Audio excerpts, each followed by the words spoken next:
It's March, you guys. We got a lot of projects coming up this month. Stay tuned, I'm going to show you what we got coming up.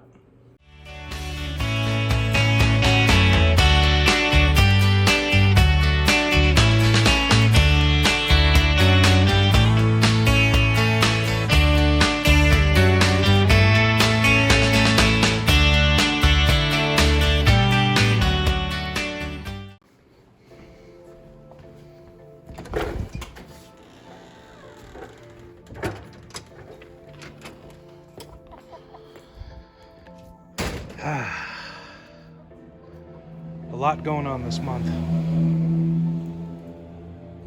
So one of the big things we're going to be doing this year that we haven't done before is we're going to actually make ourselves a tea garden, tea/perennial garden.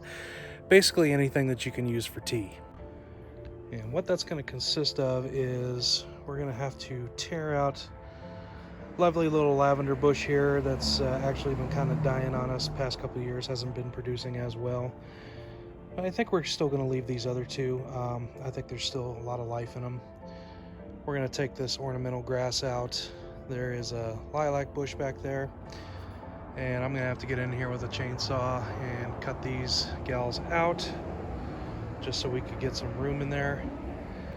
And we're finally going to finish extending our fence, and we really like the bamboo look just because we're kind of hippie like that, and that's what we dig, man.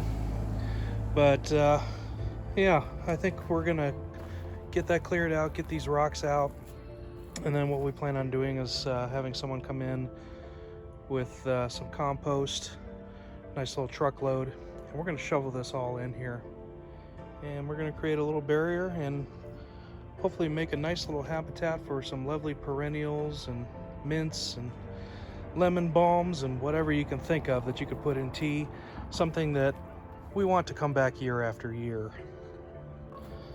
As you guys might have seen in our last video, we did actually extend out this middle garden bed here where the cattle panel trellises are. Once the ground starts to warm up, I am going to move these in to the edge more, just so we can make this a little taller because our heads just barely miss it. And it's going to be some great room, I think, for some extra plants this year. Now the nacho chip here has been breaking down all this horse manure and sawdust and basically chicken bedding all year round. So I think what we're going to do is lay down a thin layer of compost, but this is going to be a pretty lush area once it gets going. What we're going to do is we're actually going to have mammoth sunflowers on the very ends of these, so going across the triangle area, and these things are going to get tall. We had one last year that was almost 12 feet tall, and they're thick, they're huge. And what I love about sunflowers is they leave these little stalks left behind, and believe it or not, we're going to make a project out of that. I think we're going to make a TP trellis out of it and maybe try our hand at growing some beans up that. Now this has been haunting me all season long. This was all just covered with a bunch of crates and a bunch of garbage and wood sitting around. I was really happy to actually get that out of the way. We've got to fix our poor little sign here that used to say Fleetwood Patch, and now it just says Flat Urch. Kind of sad. One of the big changes we're going to do very soon is the chicken coop is actually going away. We're going to be getting a new one that actually has a run enclosed in it. We love the run here, but I'll tell you, it's a pain in the butt to come out here and close these girls up at night. And I just feel we want a little bit of our yard back, and if we can do that and still give the chickens some decent room, that'll be great. So we're going to start with the coop probably close to against the fence line here and extend it out a little bit past where the garden bed is. And what that's going to do is it's going to open that front area there where we're going to put down some clover.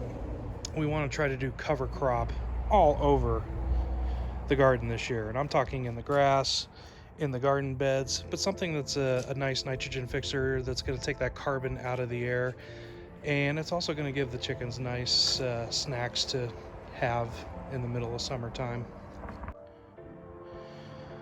And I think what we're going to do here is we're going to make this basically our honey nut squash bed. We do have a pallet left. We're gonna try to maybe see if we can use that as a trellis somehow. We'll see if that works out or not. But what we're gonna do is on the other side of the fence here, we actually have a spigot. So we're going to hook up a drip line and run it through the corner there and just kind of do a little circle around the bed and keep them nice and watered. We don't have a sprinkler back here, so everything that we water is by hose, and it's going to be really hard, I think, to get to this. So I think I just want to do a drip line. If we do a sprinkler that's just kind of running off of the hose, it's not going to reach back there. So, but this one I'm really excited about. Honey nut squash is something that we've been kind of dreaming about for the past couple of years, and we're very excited to see how it turns out. Now this area over here where we got the barrel pots, those are all going to be coming out. That is something that I got to move, find a spot for those, because what we're going to do is we're going to have a matching chicken coop, the same one that we're using for these guys to replace this one. We're going to have a matching one over here, and it's going to be actually holding brand new chicks. We will be getting a couple more chickens in there just because we like them that much. We're going to be getting some black copper Morans, and gosh, I can't remember the name of the other one. Cream leg bar, that's what I was thinking of. I don't know why I couldn't remember it, but we like the cream leg bar because they do lay blue eggs, and I find it's a little harder for a backyard homesteader who really doesn't get that many chickens. It's a little more difficult, I feel, to get an Americana, and so we actually have a homestead supply store in town that's actually ordering chicks, and you can buy them 2 at a time, so why not? Now of course it's still too cold to be really direct sowing any crops right now, but I do feel by the end of March, the end of this month, we'll be able to start putting some seeds in. And I think this is where we're going to start our Hackerite turnips and lettuce. If you go back and you look at when we visited a Hava farm, I tried a Hackerite turnip for the first time ever. That was the best turnip I've ever had. I've never tasted anything so sweet and delicious in all my life. And yes, I am talking about a turnip. But I think it's also going to be a good area to start off our lettuce. Eventually we are going to have tomatoes, cucumbers, and whatnot in here, but man, it's going to be a busy month, guys. What are you all up to?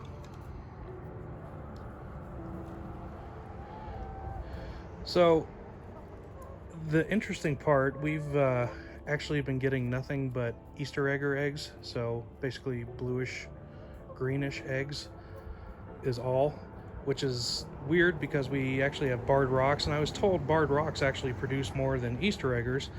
Well, the barred rocks kind of went on strike for a while, and I think that's because they were actually molting. At least one of them was, and I'm wondering maybe if just the time of year they just kind of went, forget this, we'll wait till spring. But we actually got one egg out of one of the barred rocks, and it is one of the weirdest eggs I've ever seen. I want to show you guys this. So how in the world does that work? It looks like something out of Coneheads. Anyway, I'm just happy that one of them is starting to lay again. I mean, we're in March now, so we actually have daylight savings time coming up here in a couple weeks, where we're gonna get that extra hour of sunlight, which is awesome because you don't have to worry about it getting dark till about 7:30. So hoping that'll up the egg production. And we're really hoping that the very dense cold weather is out of the way. It's Colorado, so anything's possible.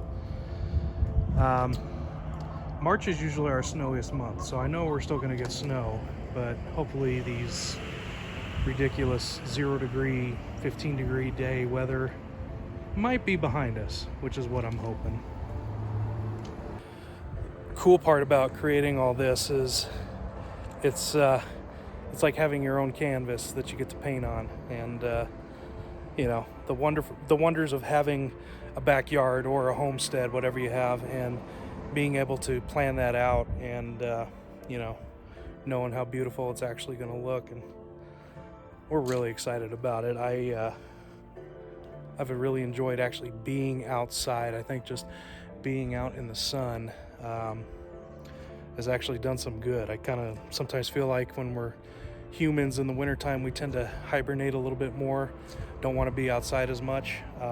But once it starts getting like this, wow, it just really gives you something to look forward to.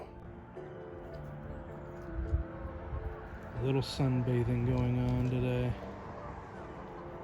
I don't blame you. It's going to get up to almost 60 degrees today, which is very hard to believe that about a week ago we were in about 10 degrees and had almost 6 inches of snow, 8 inches of snow on the ground. I think we're all just sick and tired of being inside. I know we say this every year, but it seems like it's just been a long winter, and having the pandemic carry on, we're approaching a year now. It just feels right to get outside, and it gives me that urge to just really put my hands in the dirt and to just have that touch of the soil. And I'm really looking forward to when we start to see a little bit of green in the grass. That's always a good sign that life's getting ready to come back. My poor raspberry bushes, gosh, they just got decimated down to nothing, it seems like. But everybody tells me, don't worry, they will come back. I'm seriously considering maybe after these trees are out, maybe putting 1 or 2 more back in there. Just because I do really like the idea of having fresh berries to come out and eat, and that's part of the experience, I think. So one of the greatest things that's gone on over the past couple weeks is we were actually able to start seeds inside. And I know a lot of you gardeners and homesteaders out there, that's kind of a turning point past winter when you can actually start those seeds and get them going, which I am excited about. I mean, most of them really are going to be for the perennial garden right now, just because they do take that long to develop and you know, get themselves established. But you know, it's a sign. I mean, it's definitely a sign that spring is on the way, guys. So hope you guys have a great day. I appreciate you joining me as always. You got this. God bless, guys.